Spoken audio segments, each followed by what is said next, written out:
episode 50 of Weekly Sports Talk with Ed. And I'm be doing all-star voting for the WNBA. I think that opened yesterday, or it opened, I could be wrong, but it's 3 for 1 today, so I'm getting to that. I'm, I'm going to start with the Leah Golf League, the Virginia tournament first, because that just wrapped up last weekend. Joaquin, Joaquin Neiman finished in first place at a minus 15. McDowell finished in second. He was at minus 14. And Lahiri, he was in third with tied for second technically with a minus 14 as well. And then as far as the teams goes,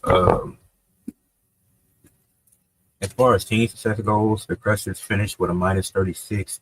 Lahiri had 14. The Troon Bay had a minus 13, and Paul Casey had a minus six. The Fort Aces finished at minus 34 with Peters at minus 13, Johnson at minus 9, and you had a Warner at a minus 7. Then in the third place team was a Smash. They had a minus 31. McDowell with 14, Gooch with 9, and Kokar with 5. Those were the top three teams in the Live Golf tournament. And it was 13 plus team. Yeah, it was 13 teams, over 50 players in the tournament. The most disappointing player was probably Sergio Garcia, and finishing with a minus 2. Like, Sergio Garcia didn't do ever since he had a good start to the season, but then just because in the first tournament of the year he finished top 5 in one of the tournaments, I think, or he was at least top 10. Then you had Brooks Capilla, he had a minus 3, and didn't look too great. Richard Bland had a minus 4 without surprise 5. Even Cameron Smith had a minus 5. I think the most surprising ones was Richard Bland and Sergio Garcia, because they really haven't did much of anything this season, to be completely honest. I would expect them to be playing at a lot better and a lot higher level. The Fireballs had a minus 4. The Ripper had a minus 4. The Magic Sticks minus 6, and the Ironheads had minus 8. Those were the most disappointing teams in the Wheel Golf tournament. And it's crazy because 2 out of 3 players that finished, yeah, those teams were just super disappointing. But you had 3 teams get over 30, which was still impressive.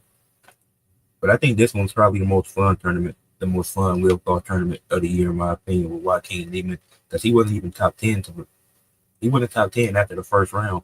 So he had to climb up in rounds 2 and 3 to end up with a top 5 finish, and ended up with a top 3 finish and ended up winning the whole thing.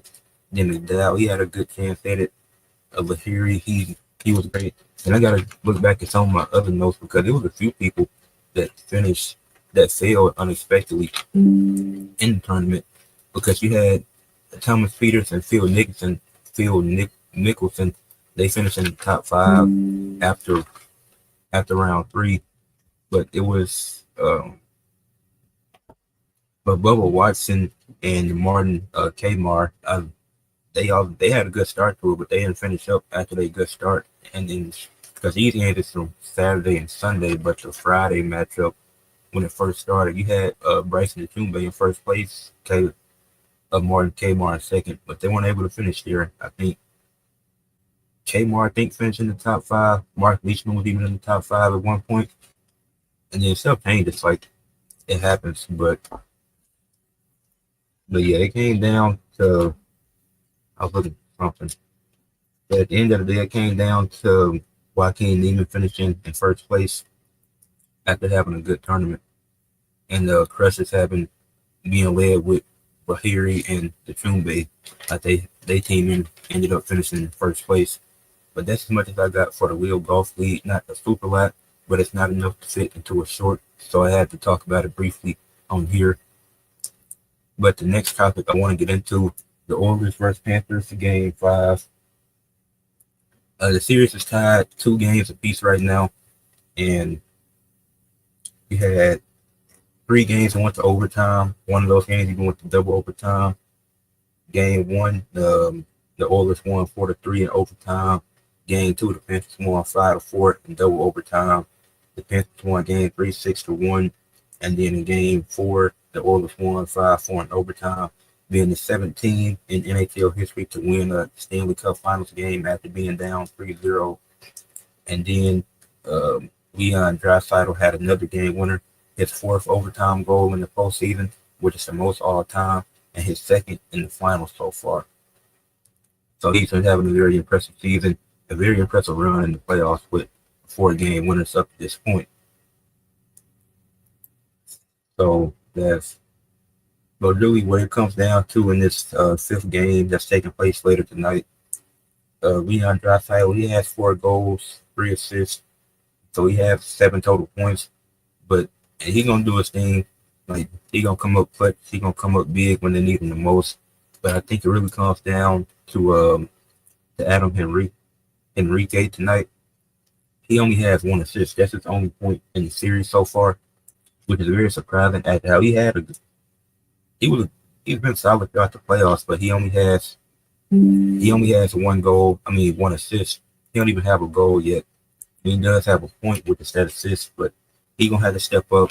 It also comes down to Syracuse Skinner and what he's able to do as the Oilers goalie, because he was benched in Game 4, and the backup goalie had to come in because he is 1-2 in the 3 games that he played, giving up 16 goals out of 114 save attempts, and he got 98 saves with only an 86 save percentage. Like I said, he was benched in Game 4, and they were able to win that game to tie the series.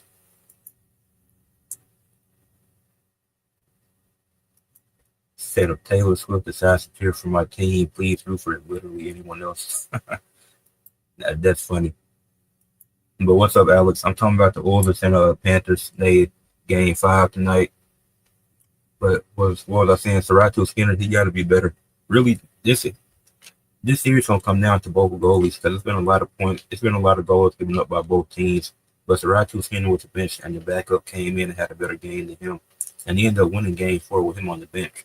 So that's not a good sign for him, with him already only having an 86 save percentage, being below 90%. Even Sergio Barbowski, who was giving up 14 goals out of 160 save attempts, had 146 saves and still at a 91.3 save percentage. He was benched in Game 4, but he was able to. He did come back later in that game when it went to overtime, but he wasn't meant for the backup goalie. He was able to come back in. Obviously, they didn't win that Game 4, and he had his save percentage is still over 90%. But I also think what Sam Bennett has to stay in the game. He has 4 goals and 1 assist. He spent 20 minutes in the penalty box. And they're not going to win if Sam Bennett is spending that much time in the penalty box, because that's time for him off the ice, and that allows more time for the Oilers to take over. And then to Chuck, he has 2 goals and 3 assists. I think if he's solid again tonight, then they got a chance. But I do think he has to perform better. It really just comes down to but it does come down to both goalies. It's been a battle of the goalies. If Syracuse Skinner starts tonight, there might have to be a real conversation of do the Oilers start him tonight. But they should. It's Game 5. If the series is tied, because now, with the series being tied 2-2, it's essentially 0-0 again. This is the most important game of the series now, and then it's a must-win for both of these teams. So I don't know if you make that drastic of a decision, unless you do it in Game 6 and you're down 3-2. I can see it, but it hasn't been a good. Even though Sergio Bobrovsky's giving up a lot of goals, he has a very high save. He still has a higher save percentage. His save percentage is higher than Skinner's by 5%, which that's still solid. He's still in the 90s. But I think for Game 5 tonight, I do see the Panthers winning this and taking a 3-2 lead. I think the Oilers are back at home. I'm pretty sure the Oilers are back at home, but I do see the Panthers winning this because I don't think Sergio Bobrovsky's going to have the same game that he did. I don't think he's getting benched again tonight, so I do see them winning. I think it'll be like a 3-1 game. I don't see it going to overtime again. I'd be happy if it did. I'd love to see another overtime game, but I doubt that happens. But that's just how I see it. That's how I think Game 5 takes place tonight. But moving on to All-Star voting for the WNBA. It's been like 10 or 11 games in for most teams in the W right now. So I'm going to share my screen and do the All-Star voting.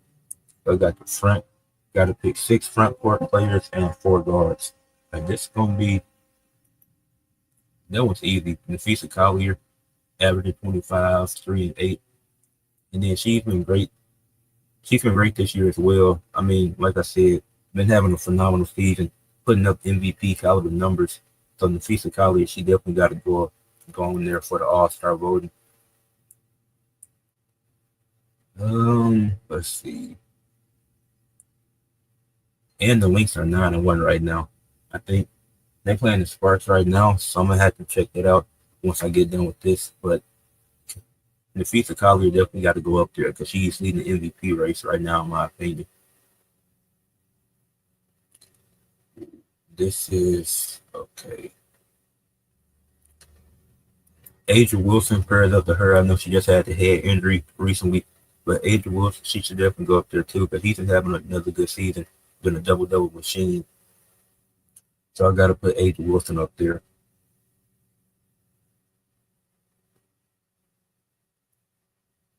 Right, I'm looking at Satu Sabali. She's been great, averaging nearly 21 points, 3 assists, and almost 8 rebounds. Been having a good season for the Phoenix Mercury. The Mercury have been better than I expected this season. So I'm definitely putting uh Satu Sabali up there. She's been a lot better than, I mean, not her herself. I know she'd be good, but the Mercury have been a lot better than I expected this season. Well, see, this is a tough decision because I'm gonna have to.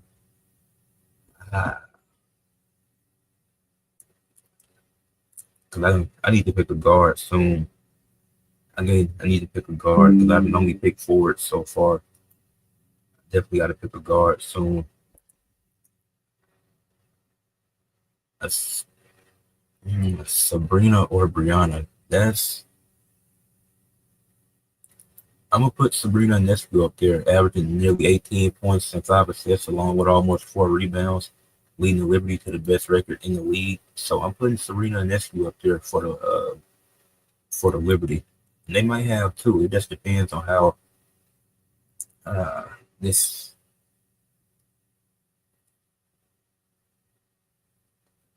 Brian Howard or Alicia Gray. That's the Dream have been having a great season. So this one is tough because the Dream have been great this season. They have a 7-3 record, had a third best record in the league.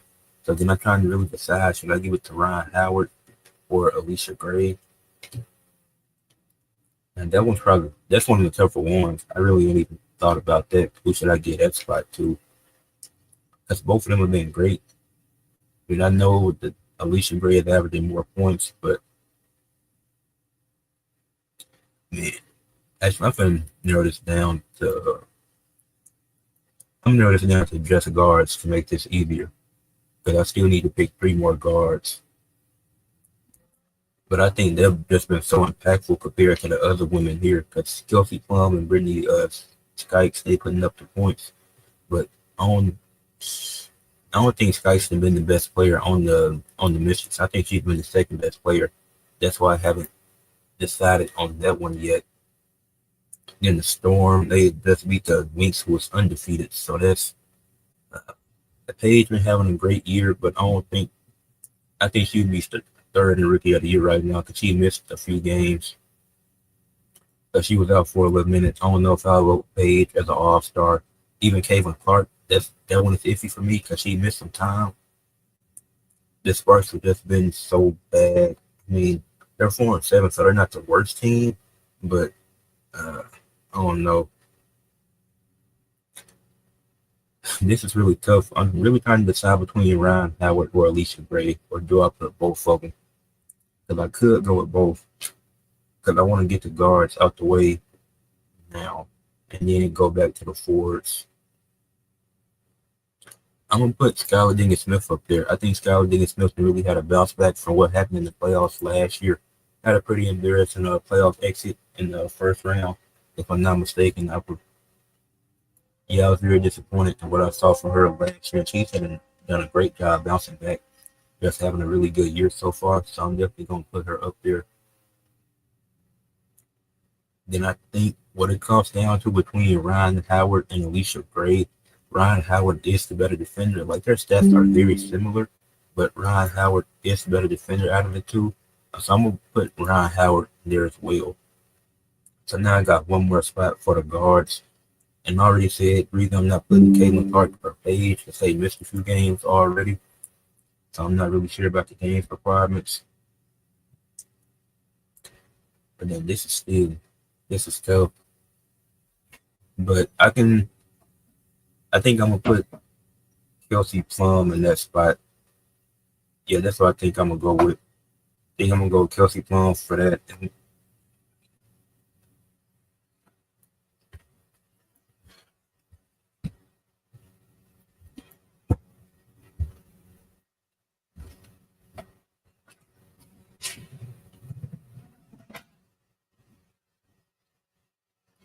Okay, I was saying that I think I'm gonna go with Kelsey Plum for this spot because she's been putting up the numbers on the Sparks. Like they ain't been winning a lot, but she is putting up the numbers. So I'm gonna give it to her. And like I said, I think it's somebody else that I want to go with for the Mystics, which y'all will see in a second once I go back to the forwards. Yeah, I can go back to the front court now because this makes it easier to narrow down.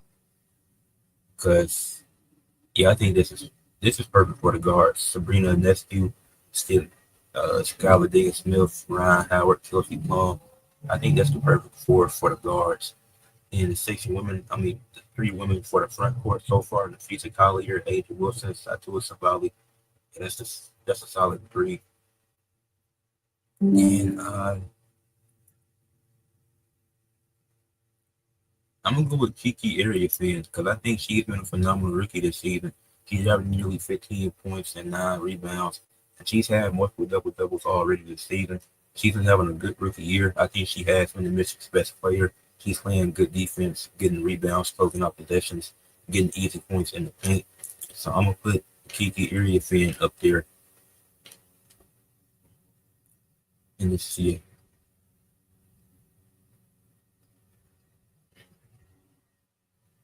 Yeah, the Liberty get two All Stars. Yeah, the Liberty are still undefeated, still the only undefeated team in the league so far this year. And do have a game later there against the Indiana Fever.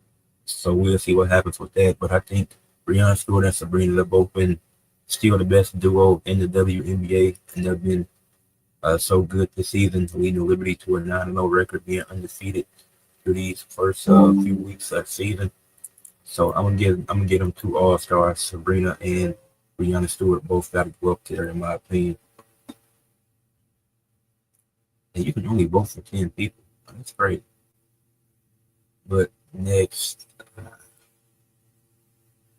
now becomes tough because I think I know where I'm gonna go with this.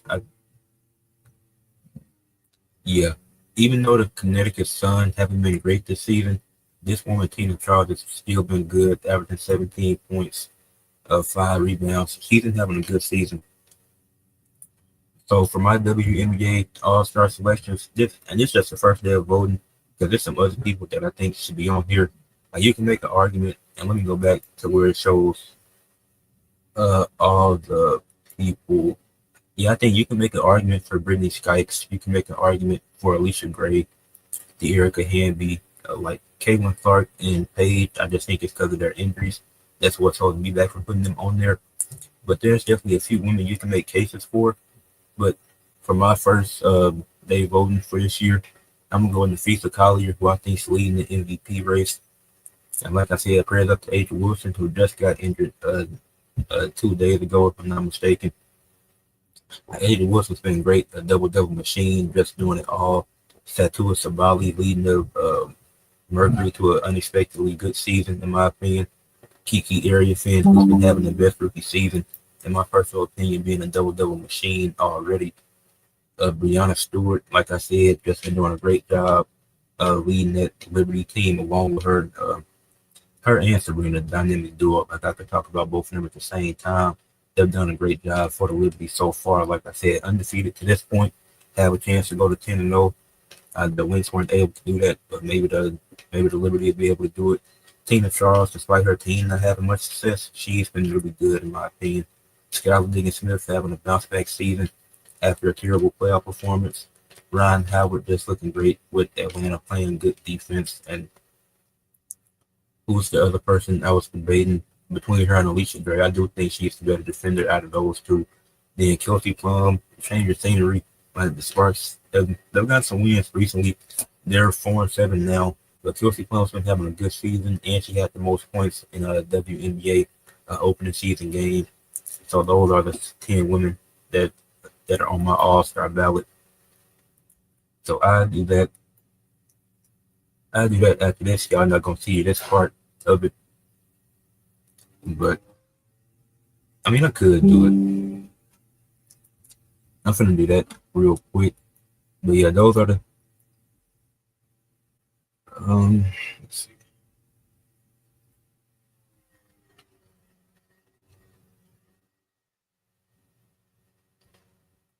Yep, sure. And my votes are submitted. So I got my votes submitted. I'm hoping to go to a WNBA game at some point during this year. Because then I think that'd be fun. I enjoy the W. But those are the women I'm picking for the All-Star game this year. All right, next topic, PBA check-in, which is the Professional Bowling Association for people that don't know. And it's been double-digit tournaments this year. It's been 12 tournaments. It might have been more that I might have missed or might not have. But the first tournament I remember was the PBA Delaware Classic with Graham 5 when he beat Jacob Buttriff 277 to 200 in their final game to win the first PBA tournament of the year.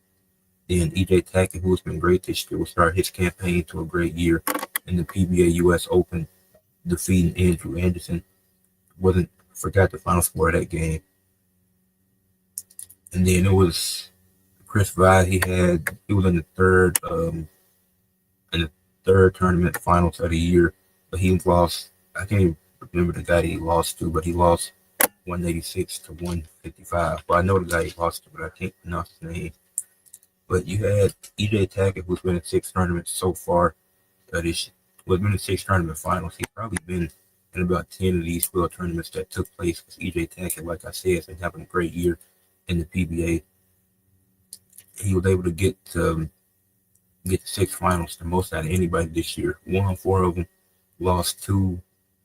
He won the PBA Pete Weber Missouri Classic, won the World Series of Bowling, and he won the PBA Shark Tournament. And the other 2, one of the ones he lost was, he lost in the Nevada Classic. Then there was another one he lost in the Viper Championship. Like I said, he got to reached 6 finals this year, most out of anybody. And there was only 3 players in the PBA to reach multiple finals this year. The other 2 people being Andrew Anderson, who went to 2 finals, and Jacob Buttriff, who also went to 2 finals. Andrew Anderson went 1-1 with both of his finals matchups being against EJ Tackett. And Jacob Buttriff, he went 0-2 in both the finals that he was in. These were the only 3 guys to go to multiple finals. That's Andrew Anderson was the one that beat EJ Tackett to win the Nevada Classic. Then I think EJ Tackett beat Andrew Anderson to win the PBA US Open. So Andrew Anderson was able to get his revenge. It'd be nice if they met up again later in the year, because the PBA they'll be back in action in July around the 25th through 27th. I think that's when they get back started. But yeah, some of the tournaments kind of like EJ Tackett. He lost to Darren Tane in the Viper Championship. I remember that one. EJ Tackett had a win over Tom Smallwood. Like I said, Ethan Ford defeated Ryan Barnes. Ryan Barnes has folded under the pressure multiple times in tournaments like Ryan Barnes or Chris Barnes' son. He's been in the big spotlight, but he's folded under pressure multiple times, which I know is still young, still super early into his bowling career. He's had his moments and spurts where it's kind of iffy. And I think it will get better. That's just going to come over time. But I'm ready for July to come to see how he can improve compared to what he was doing. And at the end of the year, I do plan on making a video about Ryan Barnes' first year in the PBA talking about him and what he did, or how he was, or how he could have did better. Or I could make him in December. It just depends. But we'll see what that all comes down to. But EJ Tack has been the MVP of the PBA so far. Reached 6 out of 12 finals, won 4 matchups. But bowling is fun to watch. But yeah. But now I'm gonna move on to my next topic, which is OKC versus Pacers Game 5. I want to preview this because it is now tied 2 games apiece. Indiana won Game 1, 111 to 110 with a Halliburton game winning mid-range shot. OKC dominated in Game 2, winning 123 to 107. Indy would bounce back with a 116-107 win in a game where Tyrese Halliburton dropped 22, his only 20-point game of the series. And in Game 4, OKC would bounce back in a night where J-Dub and Shea went off.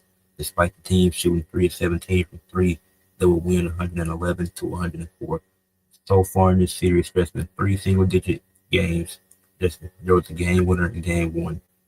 Indiana's bench has outscored OKC's bench 158 to 120 and have won the battle of bench points 3 times, but the series is tied. Now, as far as OKC goes, SGA's had 3 30-point games already through these 4 games, and that has to continue. Because last night it started off slow, but that didn't matter at the end because he picked it up in the 4th quarter. SGA was great in that second half, despite the slow start. He started getting to the line in the 4th quarter. He got there about, I think he had about 7, maybe 9 free throws in the 4th quarter. Very aggressive down the stretch, which is what OKC needs. Now, excuse me. Now, another thing that was interesting was Mark Dayton deciding to start Cason Wallace instead of Isaiah Hartenstein through the first 3 games, and they will go 1-2 in those games. And the one game they started Isaiah Hartenstein, but they lost 2 games starting Cason Wallace, and that might have changed if Cason Wallace wasn't starting. Because despite how good he is defensively, he hinders the offense. Because number one, he's already not shooting a lot, and then he's not consistent either, especially on the offensive side of the ball. He is a great defender. I won't take that away from him, but he's gotten too many minutes in these finals. If he gets a little less minutes, and either you start Isaiah Hartenstein, you might be up 3-1. Or if Isaiah Joe is giving you, if you bring in Isaiah Joe a little bit more, if he's giving you 10 minutes a game, Isaiah Joe could actually get you a few buckets, get you a few threes, and maybe be in late down the stretch to get you, like I said, get a 3. Because Isaiah Joe is a great 3-point shooter, so I don't understand why he's only playing 6.5 minutes per game. I think for OKC to win game 5, Isaiah Joe has to play 12 to 15 minutes in that game. Because all you need from him is for him to shoot. You don't need him playing lockdown defense. You don't need him playmaking. You just need Isaiah Joe to shoot. So if you bring him in for 12 minutes, then you can get that. Because 6.5 minutes is egregious for a shooter of his caliber. He don't have to be in there. If he's in for 12 minutes, he plays. Maybe he just plays 3 minutes each quarter. He's going to give you a solid 3 minutes, and he's going to get some shots up, because that's all you need from Isaiah Joe. Or if he's hitting the field on fire, leave him in longer than those 12 minutes, because that's what you need. You had a night where you just went 3 of 17 from 3, and Isaiah Joe barely played. If Isaiah Joe takes 3 threes, he's probably making 2 of them. And then you might win by more. And obviously, it don't matter how much you win by, but if he's playing more in this series in general, they could be up 3-1 in this series, because they had a chance in both games they lost. They had chances in. They had chances in game 1 and 3 to win those games. They just didn't capitalize off of certain. In game 1, they weren't capitalizing off of turnovers. They only averaged 0.45 points off of turnovers in game 1. In game 3, they had chances. They had chances. Just nothing happened. And Indiana's bench is outscoring OKC's bench by 38. So Indiana's had chances too, because their bench is putting up numbers. But Tyrese Halliburton has only had 1 20-point game. He's had 2 double-doubles, which was both games they won in game 1 and 3. And he's only gotten to the line 3 times. Tyrese Halliburton won't get the same calls that SGA will because he's not aggressive enough. If you want Halliburton to get the same calls as SGA, tell him to be more aggressive. They can't win if he's not aggressive. And he's gonna have to go out there and take 25 shots. Like I know he's a pass first player. I understand that. So him playmaking, I get that. That's what Halliburton does. He playmakes. But in the finals, he has to take more shots. He just has to be more aggressive. I can pull up Tyrese Halliburton's. Like I said, Tyrese Halliburton only has one 20-point game in the finals. They're not going to win like that. He don't have to drop 37 points. That's not what I'm asking him to do. But if he only has one 20-point game, I don't see how they can win the finals.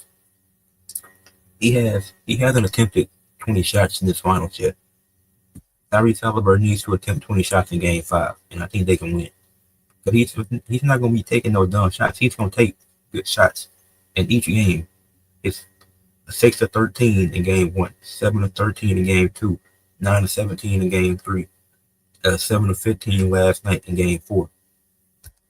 Like Tyrese Halliburton is getting good looks. He'll still get good looks even if he's taking 20 shots.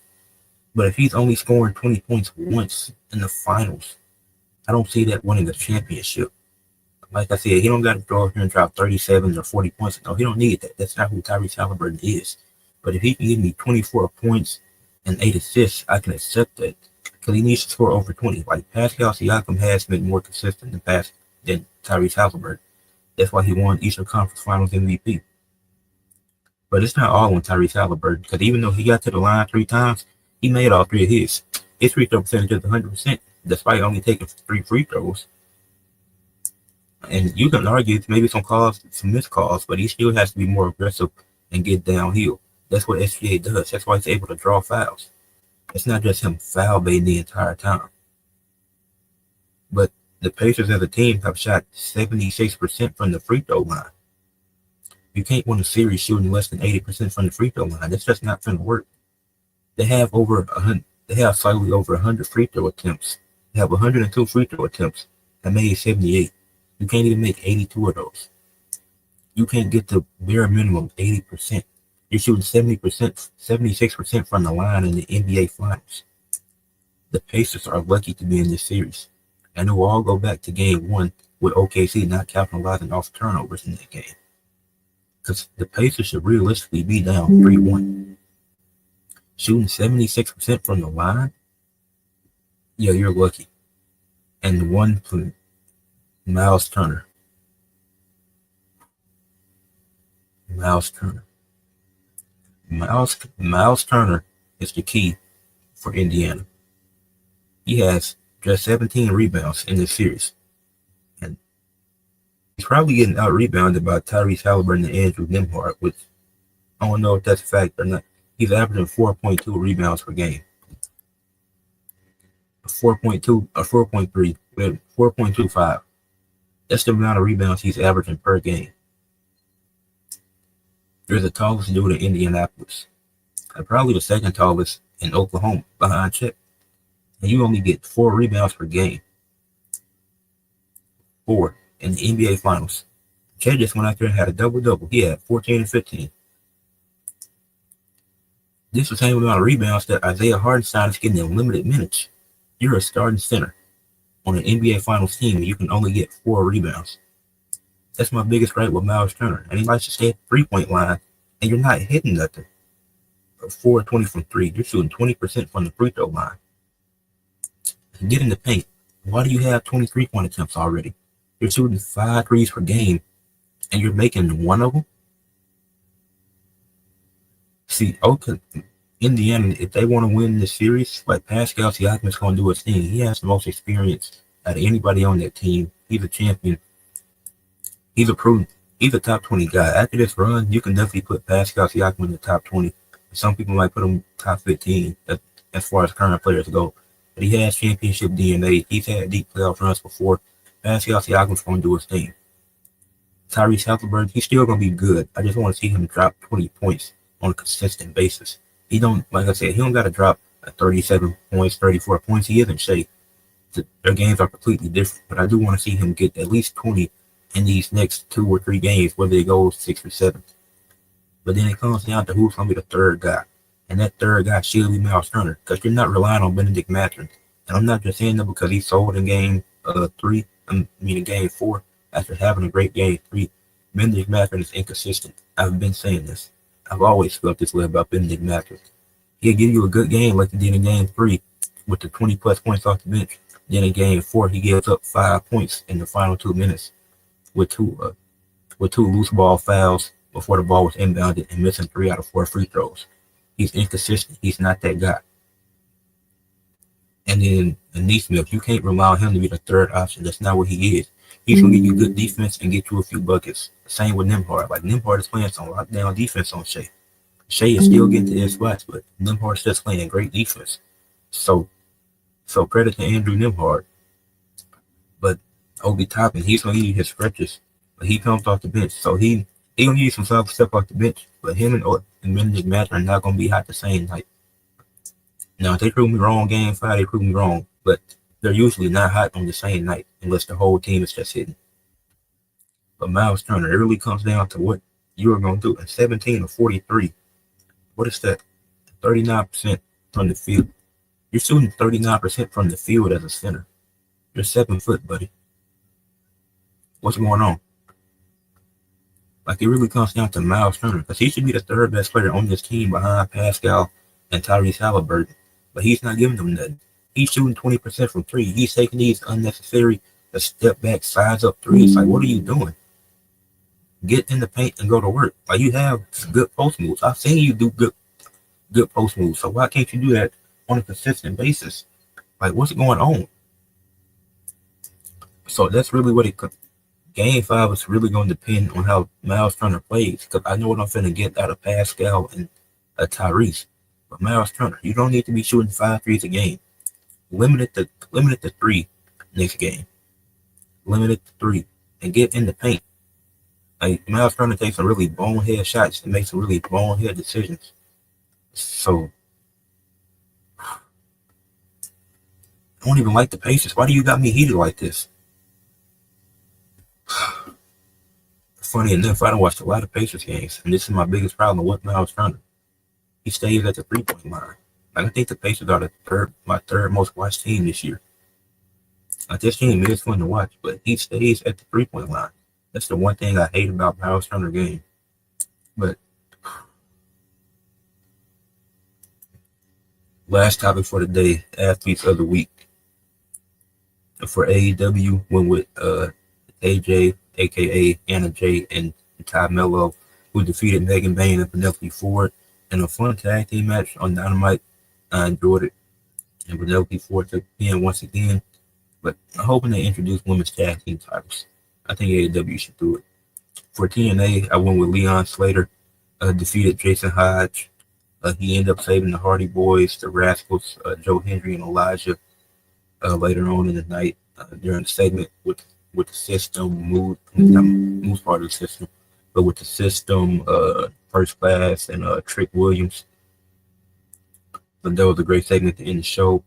For the NHL, went with Leon Draisaitl after a disappointing game 3 where he had a -2 and then scored, didn't have any assists. He bounced back with having 1 goal, 2 assists, 3 points, and his 4th postseason game winner, 2nd in the finals to tie the series 2-2.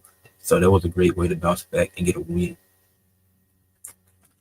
For golf, went with Joaquin Neiman, as I mentioned earlier, was a -15, finished in first place for the Leo Golf League. Virginia wasn't top 5 after round 2, so that's very impressive in my opinion.